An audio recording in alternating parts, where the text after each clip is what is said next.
চট্টগ্রামের pharmaceutical manager অ্যাসোসিয়েশনের উদ্যোগে আলোচনা সভা ও ইফতার মাহফিল অনুষ্ঠিত হয়েছে।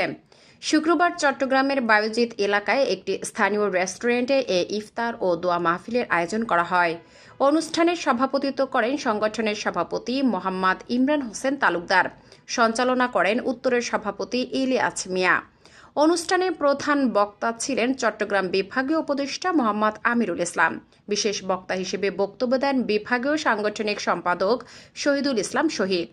বিশেষ অতিথি হিসেবে উপস্থিত ছিলেন চট্টগ্রাম রিজনাল হেড ফোরামের সভাপতি মোহাম্মদ হুমায়ুন কবির, সহসভাপতি ইহসানুল হক শামীম, দক্ষিণের সভাপতি নজরুল ইসলাম, সাধারণ সম্পাদক আমিনুল ইসলাম, যুগ্ম সাধারণ সম্পাদক DH মনসুর, উত্তরের সাধারণ সম্পাদক মাজেদুল ইসলাম, সাংগঠনিক সম্পাদক মোহাম্মদ আরফাতুল ইসলাম, মহানগরের সভাপতি মোহাম্মদ আশরাফ উদ্দিন, সাধারণ সম্পাদক তোবারক হোসেন নিলয়, সাংগঠনিক সম্পাদক জাকির হোসেন, চমেকের সভাপতি মোহাম্মদ ওয়ালিদ হোসেন, সাধারণ সম্পাদক মিজানুর রহমান এবং পটিয়া ম্যানেজার ফোরামের উপদেষ্টা লিটন রায় সরকার সহ সংগঠনের অন্যান্য নেতৃবৃন্দ।